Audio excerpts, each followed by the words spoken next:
Dans une semaine, l'histoire du foot va s'écrire.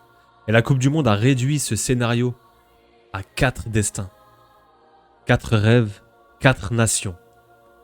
Mbappé, pour aller chercher cette 3e étoile avec l'équipe de France et asseoir cette domination depuis plus de 10 ans, entre l'Euro 2016, la Coupe du Monde 2018, la finale 2022 et pourquoi pas aller chercher celle-ci.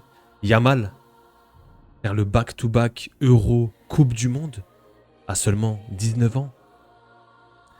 En parlant de back-to-back, est-ce que Messi va réaliser le back-to-back Coupe du Monde 2022-2026, lui qui a tant couru après? Il pourrait en enchaîner 2. C'est plus arrivé depuis, je crois, les années 50, 60 avec le Brésil. Ou est-ce que Jude Bellingham va mettre fin à cette malédiction des Three Lions et remporter un titre majeur avec l'Angleterre 60 ans plus tard? Les amis, j'espère que vous allez bien. Je suis content de vous retrouver pour cette vidéo prono des demi-finales. On va rentrer dans le vif du sujet. Plus que 4 nations. Ils étaient 48, plus que 4. Et on a les cotes ici. La France est toujours favorite à 2,50. L'Angleterre qui est passée deuxième après son match hier soir. Cette victoire en prolongation. 4,25. L'Espagne 4,50. Ça se joue à pas grand chose. L'Argentine qui est juste derrière à 5. Donc, on a clairement, les gars, le top 4. On a le top 4. L'Argentine qui est première. La France deuxième au classement FIFA. L'Espagne et l'Angleterre. Pas trop de surprises. On a eu cette Coupe du Monde à 48. Il y a eu des belles histoires. On n'oublie pas le Cap-Vert. On n'oublie pas la Norvège. Les Vikings hier qui se sont fait éliminer par les Anglais. Mais aujourd'hui, on va s'intéresser à ces 2 demi-finales. On arrive au bout. Plus qu'une semaine, les gars. Et une chose est sûre, c'est que 3 de ces rêves, 3 de ces destins s'effondreront. Donc, comme je vous l'ai dit en intro, un de ces 4 scénarios va se produire dimanche. L'Argentine de Léo Messi fait le back-to-back. La France remporte sa 3e étoile. Lamine Yamal fait le doublé. Euro Coupe du Monde à seulement 19 ans. Et l'Angleterre gagne enfin un trophée 60 ans après, lequel va se réaliser. Et c'est là que je vais vous poser la question. Et je vous invite à réagir en commentaire pour vous. Qui va remporter cette Coupe du Monde et lequel de ces scénarios va se réaliser? Il y a une grande course au meilleur buteur aussi dans cette Coupe du Monde. On a les stars qui sont au rendez-vous. 4 buteurs sur 5 sont toujours en lice. Il reste 2 matchs, il reste cette demi-finale. Il reste 3 matchs, pardon. Il y aura la petite finale aussi. La petite finale, le 3e contre le 4e, il me semble. Mbappé, Messi à 8 buts chacun. Haaland, qui est éliminé avec la Norvège, 7 buts tout de même pour sa première Coupe du Monde. C'est beau, il l'a dit, il a marqué la Norvège sur la carte internationale, sur la carte du monde. Super parcours de la Norvège, honnêtement. Ça se finit en prolongation. Donc, belle équipe. Les Vikings, on va s'en souvenir, c'est une belle histoire avec les supporters, avec les Drakkar. Je crois qu'il y a le Drakkar ici, il me semble. Si je dis pas de conneries, on peut l'apercevoir ici, il est là. J'adore cette animation, le petit Drakkar qui est ici, qui arrive en demi-finale, qui arrive en quart de finale, pardon, et qui, ici, se noie. Bien joué à la Norvège, c'était un beau parcours. On a Harry Kane et Jude Bellingham à 6 buts chacun. Les deux là qui sont... monstrueux. Avec l'Angleterre, ils sont clairement en mission. L'Angleterre de Thomas Tuchel. Et justement, j'aimerais commencer par Sir Jude Victor William Bellingham. Encore une fois, hier, il a été monstrueux. Un match de mammouth, des stats furieuses. Il porte clairement l'équipe sur son dos. Il fait partie déjà des tout meilleurs joueurs anglais de l'histoire. Il est passé devant les Rooney, devant les Lampard, devant les Gerrard, meilleur buteur. Il y a pas mal de stats qui l'indiquent. Ici, cette petite photo avec Haaland, les 2 potes de Dortmund. Il y a eu des belles accolades, des beaux messages. Mais les gars, ces images à l'Aztec, on se rappelle un des plus beaux matchs du mondial. L'Angleterre-Mexique. C'était incroyable. Fallait se lever dans la nuit. Moi, j'ai dû le rattraper. Milieu avec 6 buts en Coupe du Monde sur les 50 dernières années. On a James. Je crois que c'était en 2014. James Rodriguez qui signe derrière au Real. Et Jude Bellingham qui fait vraiment un mondial légendaire. Et comment ne pas regarder ces images, les gars, et être insensible Bon, j'ai pas envie de me faire strike. On voit Beckham ici qui chante aussi cette magnifique chanson de Oasis, il me semble. Et aussi celle-ci. Ils l'ont chantée hier, et ça c'était à l'Azteca. La la la la, hey Jude. Et ça c'est des belles images les gars. Comment? On voit Bellingham qui est en mission, qui porte la nation, qui porte l'Angleterre sur son dos avec Harry Kane. Et vraiment, j'avais le Portugal en favori, je me suis complètement trompé. Aujourd'hui, je me suis rabattu sur l'Angleterre. Pour moi, ils ont quelque chose de spécial. Mais on verra. On va en discuter un peu plus tard dans la vidéo. Je vous donnerai mes pronos en fin de vidéo. La carrière de Bellingham, les gars. Bon, je vais essayer d'aller vite. Meilleur joueur de Bundesliga en 22-23 avec Dortmund. Meilleur joueur de Liga lors de son arrivée en 23-24. Troisième au Ballon d'Or. Troisième au The Best. Meilleur joueur anglais de l'Euro 2024. On se rappelle ce ciseau pour égaliser contre la Tchéquie. Meilleur anglais du tournoi dans l'équipe type de l'UEFA. Meilleur joueur anglais de la Coupe du Monde 2026, actuellement. Troisième meilleur buteur de Liga, 19 buts pour sa première saison. Voilà, meilleur jeune joueur de Ligue des Champions, dans l'équipe type de la Ligue des Champions. Sa saison 24 était légendaire, 23-24. Joueur ayant inscrit le plus de buts de la victoire dans les temps additionnels dans l'histoire du football. Le Fergie Time, le Money Time. Tellement de buts légendaires, de moments marquants. Il a que 23 ans et c'est déjà une légende du football. C'est fou en fait l'aura qu'il dégage. Moi, c'est un de mes joueurs préférés. Et quand on le regarde physiquement, t'as l'impression qu'il a déjà 27-28 ans, qu'il arrive à maturité, que ce soit physiquement, mais dans son jeu aussi. Et ce serait bien qu'au Real Madrid, ça se passe bien. Avec Kylian Mbappé, on sait que les deux, il y a eu quelques querelles. La première saison était cool, la deuxième un peu moins. Il faut que ça fonctionne. Quand on regarde le niveau d'Mbappé aussi sur cette Coupe du Monde, Vinicius qui a fait ce qu'il a pu avec le Brésil. Voilà, on a 3 des meilleurs joueurs du monde. Il faut que ça fonctionne. Il faut trouver une solution. Et ce sera le challenge et la mission de José Mourinho. Jude Bellingham affrontera Lionel Messi pour la première fois de sa carrière. Ça, c'est fou. Hein, c'est une stat anodine. Mais ce sera le premier affrontement entre le GOAT, faut le dire, Léo Messi, et Jude Bellingham, un des joueurs des majeurs des temps modernes. Voilà. Ces belles images entre Haaland et Jude Bellingham. Ils se sont taquinés tout au long du match. Ça a commencé dans les couloirs, ensuite sur le terrain. Parfois, on critique Jude pour ne pas marquer assez de buts, mais il ne mérite pas cette critique. C'est un milieu de terrain et pourtant, il marque quand même. Il monte vers l'avant, il dribble. Il est de classe mondiale. Il est tellement complet, il sait tout faire, il sait défendre aussi. C'est un monstre. Vraiment, c'est un monstre. Il le montre, il le démontre avec l'Angleterre. Harry Kane et Jude, c'est 12 des 13 buts pour l'Angleterre dans ce mondial. C'est énorme. Les deux là, ils sont en mission et ce serait dingue de voir Harry Kane et Jude Bellingham aller chercher un trophée majeur pour l'Angleterre.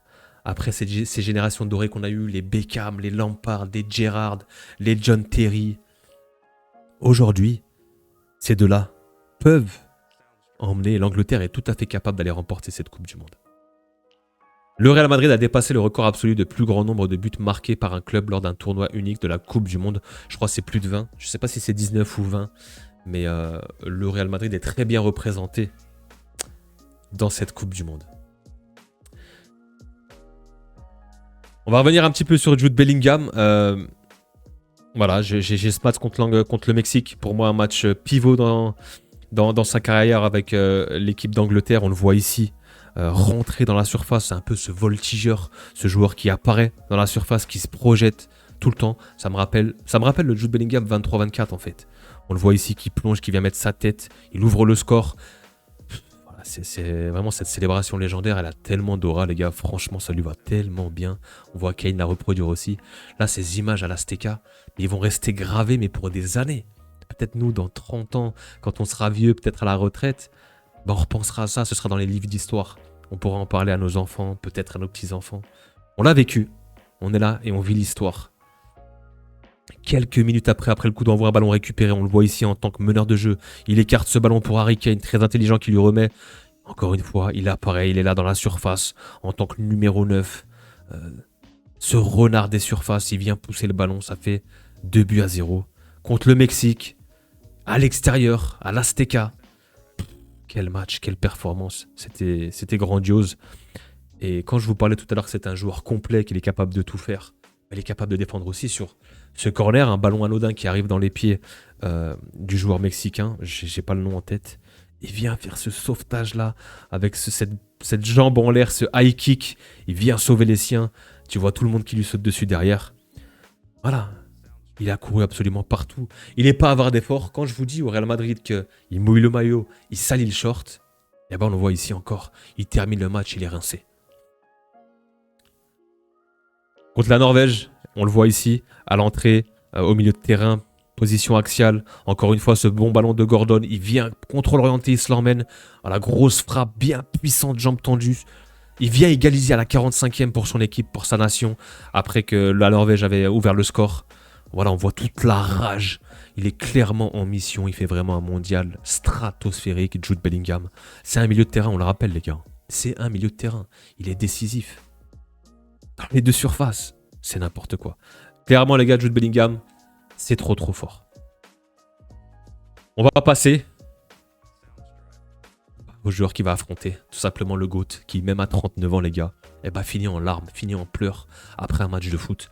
Il a tout gagné. Il a battu des records. Il a pu récupérer ce mondial, cette Coupe du Monde qui lui courait. Cette Coupe du Monde qui courait après. On le voit ici encore à 39 ans après un match, après une remontada. Je crois que c'était contre l'Égypte, en larmes. C'est fou quand même, les gars. Messi, 39 ans, qui est encore là. Et qui a faim, qui a cette dalle. Dans l'histoire de la Coupe du Monde, Lionel Messi, c'est le meilleur buteur à 21 buts. Mbappé est juste derrière à 20 buts. Et le meilleur passeur à 10 passes décisives, le meilleur joueur de tous les temps. Clairement, les gars, Lionel Messi, moi, clairement, je le porte pas dans mon cœur. Joueur du Barça. Moi, je suis supporter du Real. L'Argentine, je vous raconte pas qu'il y a des antécédents et un passif avec l'équipe de France. Moi qui suis supporter de l'équipe de France. Et j'ai aucun mal à le dire que c'est le GOAT. Et que Messi, dès qu'il est sur un terrain, dès qu'il touche le ballon, il se passe quelque chose. Et encore à 39 ans, c'est n'importe quoi. Le mondial qui est en train de nous pondre. Julián Alvarez qui a été auteur d'un magnifique but, cette enveloppée pleine lucarne en prolongation qui donne l'avantage. Lui qui faisait pas un gros mondial, mais qui se rattrape plutôt bien. On fera tout pour nous assurer que Messi gagne encore la Coupe du Monde. C'est... Messi contre le Cap-Vert. Il y a eu pas mal de pièges pour l'Argentine. Ils ont réussi à s'en sortir. Alors comment Certains diront qu'il y a une petite aide. Peut-être, c'est vrai qu'il y a pas mal de choses qui vont dans leur sens. Je ne suis pas en train de crier au complot, mais presque. La pièce tourne toujours de leur bon côté, du bon côté pour eux. Ici, ce long ballon, le contrôle magnifique qui vient finir, qui vient fusiller. Vozinha, la star, le gardien star de ce mondial. Comment oublier cette égalisation à la 102e? Il me semble que c'est Lopez Cabral qui vient loger cette balle pleine lucarne. Finalement, ils arrivent à s'en sortir. 3-2. La réaction veut tout dire. Et voilà, t'as un Messi qui termine en larmes comme ça, les gars, c'est des images fortes. Lui qui était souvent froid, qui dégageait pas beaucoup d'émotions. Moi, quand je le vois comme ça fait quand même quelque chose. Lionel Messi qui a tout accompli, qui est professionnel et qui est le GOAT de ce sport depuis plusieurs années, depuis plus de 20 ans. Le voir encore comme ça craquer, c'est hallucinant, vraiment. Que ce soit lui, CR7, les deux GOAT qui sont toujours là. On en profite, les gars. Un jour, ils seront plus là. Dans le football, je parle, ils prendront leur retraite. Mais on a vécu, on a grandi avec eux, les gars. Moi, perso, et vous aussi, on est à peu près de la même génération, tous. Ça a été des modèles, on a grandi avec eux, on a tout vécu avec eux. Et aujourd'hui, tu le vois, 39 ans, presque 40 ans, en larmes après un match de foot. Bon, il y a eu cette polémique contre l'Égypte. Il y a faute, on le voit ici. Le joueur égyptien vient bien marcher sur le pied. Le problème, c'est que le Texier revient beaucoup trop en arrière sur cette action. C'est ça le réel problème. Bon, l'Égypte qui mène 2-0 aussi. Le but a été annulé, ils ont réussi à remarquer, mais à 10-15 minutes de la fin, tu dois être solide, tu dois vraiment verrouiller et garder cette avance. T'as fait le plus dur, mener 2-0 contre le champion du monde en titre. Et c'est sans compter sur le GOAT qui est là sur le côté droit, qui balance ce centre un peu fouetté avec sa patte gauche, qui vient retenir son pied. Ça arrive sur la tête de Roméo, 2-1. Derrière, il y a un long ballon, petite remise sur lui, il vient taper sa demi-volée. Le gardien peut rien faire, Choubir qui a fait un match exceptionnel. Là, il peut que l'effleurer. Ça fait 2 buts partout en 5 minutes. Et c'est venu 2 fois de la part de Messi qui a allumé la lumière, tout simplement. Qui faisait pas un gros match, mais en deux coups de patte. Il remet sa nation dans le coup, en jeu. Et derrière, ils vont gagner ce match 3-2 avec cette tête de Enzo Fernandez. Et il termine en larmes, il y croit pas. Et attention à ce parcours de l'Argentine qui a été semé d'embûches, des parcours compliqués, des matchs un peu piégeux, bourbiers. Et ils sont là. Ils sont là avec les 3 autres équipes européennes. La seule équipe d'Amérique du Sud est présente. Le champion en titre sera bien là en demi-finale contre l'Angleterre. C'est assez dingue.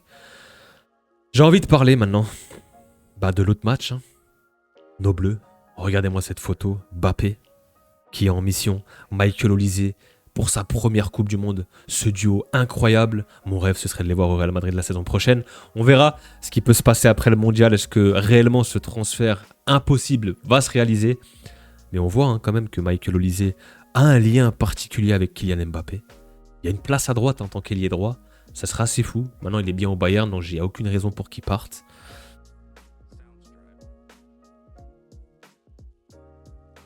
Le message de Kylian Mbappé en interne est clair. Sa priorité est d'amener la 3e étoile. Il est clairement en mission, le Kicks aussi. Rien ne passe devant cet objectif, pas même devenir le meilleur buteur de l'histoire du mondial. Il est bien parti pour. Si on regarde le meilleur buteur, il est coté à 1,65. C'est bel et bien Kylian Mbappé. Messi est derrière à 2,50 et Kane à 12. Il y a une longueur d'avance quand même. Il y a seulement 2 buts d'écart. Je trouve quand même que l'écart de cote est assez dingue pour 2 buts. Maintenant, il reste quelques matchs.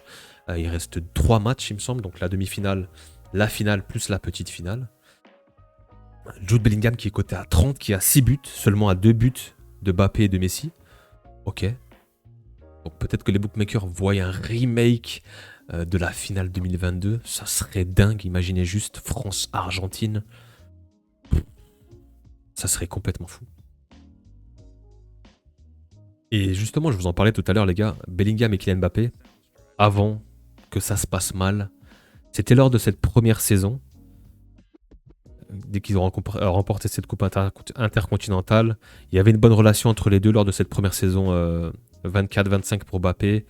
Voilà, les deux se taquinaient, les deux s'entendaient plutôt bien, il y avait de la taquinerie, Mbappé qui venait défendre Jude. Il y avait quelque chose entre les deux. On voyait à l'entraînement aussi beaucoup de joie, beaucoup de sourires, des accolades, des câlins. Le premier but du Kicks, voilà, Bellingham qui était content aussi pour son premier but. Il y avait quelque chose entre les deux s'appréciaient, les deux métis. Et petit à petit, cette relation s'est dégradée. Je pense que c'est un peu peut-être la frustration des 2 saisons blanches. Je sais que Jude reproche beaucoup de choses à Mbappé. Le fait de ne pas défendre, le fait de vouloir être le personnage principal. Ce qu'il faut savoir, c'est qu'en fait, au Real Madrid, tu as 3 joueurs qui sont du même cran, du même niveau. Pour moi, c'est Vinicius, Bellingham et Mbappé. Et après ça, voilà, les 2 joueurs là passent à côté. Il y a très peu d'accolades, très peu de sourires. Voilà, il y a... Et très froid. Ils se sont embrouillés pas mal de fois dans les vestiaires apparemment. Ça sera quelque chose à surveiller la saison prochaine avec Mourinho. Là, voilà, Bellingham buteur, on le voit. Alaba qui essaie de ramener les deux ensemble. Mais Mbappé s'extirpe et part. Il sait qu'il y a quelque chose qui s'est passé entre les deux. Donc voilà, pour moi, il y a réellement... petite digression Real Madrid, parce qu'il faut que j'en parle, mais ça serait intéressant de voir comment Mourinho va réussir à recréer un groupe. Et bien évidemment, qu'est-ce qu'on reprochait à Mbappé la saison passée, ces dernières saisons? C'est que c'était un joueur avec ballon, mais un joueur sans ballon inexistant. On les a vus, les stats. Et aujourd'hui, quand on regarde Mbappé, ses performances à la Coupe du Monde, on le voit ici, performance défensive, 92e centile à la récupération, 93e centile à la possession remportée dans le dernier tiers. On le voit faire des efforts, on le voit faire du pressing, on le voit faire du contre-pressing et défendre avec ses coéquipiers, même si c'est pas parfait, il fait les minima. On ne demande pas à Mbappé d'être un Rafinha Prime, un Dembélé Prime. On lui demande de faire les minima et d'être un petit peu dans le moule collectif, dans le pressing et dans le travail sans ballon et défensif. Quand on regarde en Liga, voilà. 2 interceptions, 35e centile, 60e centile en récupération. Voilà, la barre est orange, c'est presque rouge.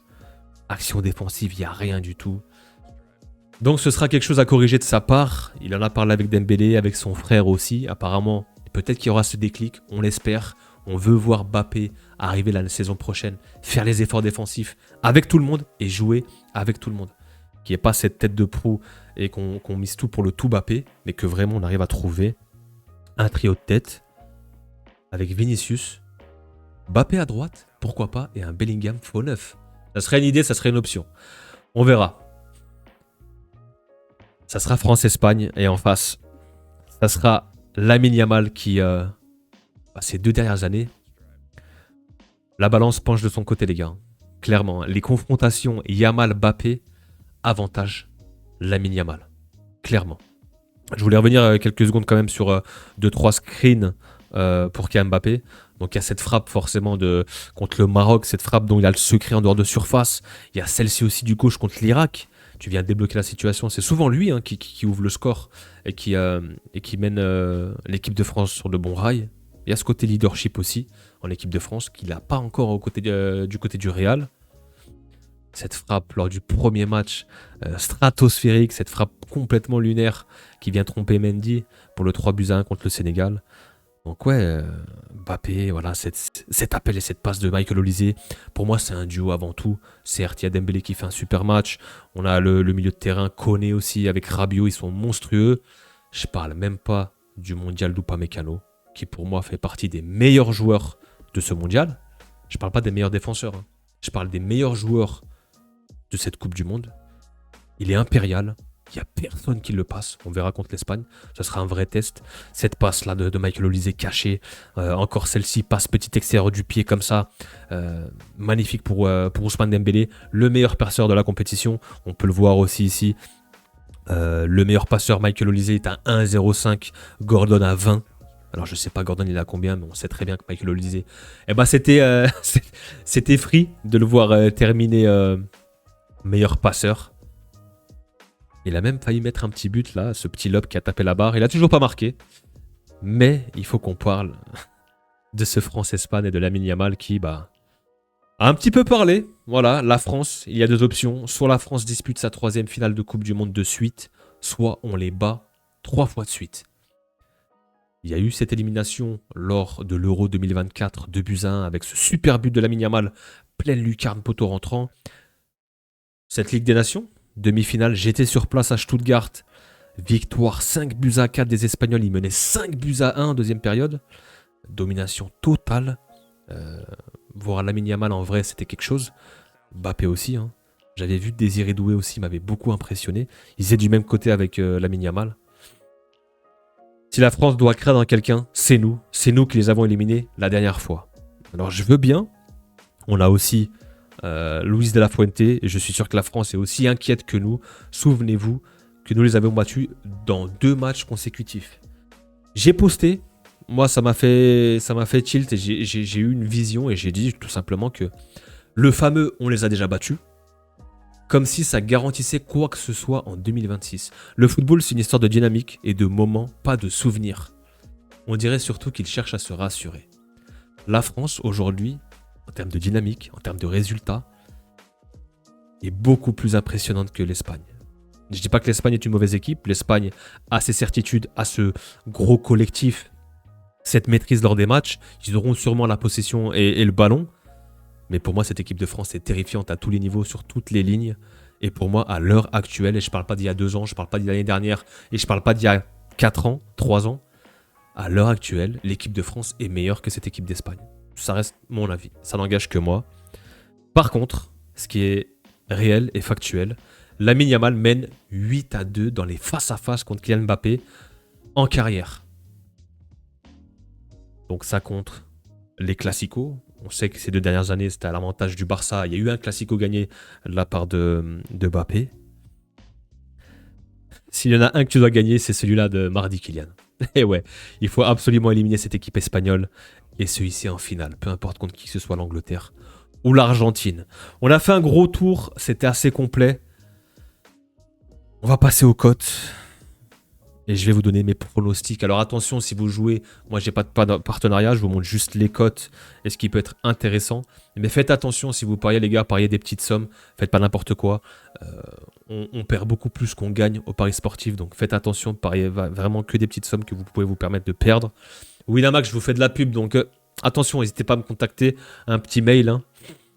La France est cotée à 2,25, favorite contre l'Espagne, 3,15.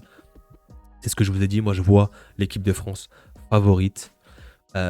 Sur ce match, résultat brut, l'équipe de France à 2,25, c'est une très belle cote. Je vois l'équipe de France remporter et se qualifier en finale tout simplement parce que je trouve que l'Espagne, paradoxalement, je crois que c'est la meilleure défense du tournoi avec seulement un but encaissé. Mais pour moi, cette attaque à 4, les 4 mousquetaires, les 4 fantastiques devant, je pense que ce carré d'as va plier cette défense des Espagnols. J'en suis quasi sûr. Je vois un Mbappé buteur avec l'équipe de France vainqueur. Ça fait quand à 3,05, la qualif est à 1,60, 2,35 pour l'Espagne. Voilà, il n'y a pas un gros écart. Lamine Yamal buteur, pourquoi pas. Peut-être passeur aussi, je dirais plutôt. À 4. Donc moi, je vois quand même la France plutôt se qualifier. Peut-être en prolongation, peut-être au penalty. Je vois un match fermé quand même. Mais l'équipe de France est tellement surpuissante, domine tellement ses adversaires, est tellement forte à toutes les lignes. Et j'ai du mal à voir une équipe les éliminer. Il y en a peut-être une.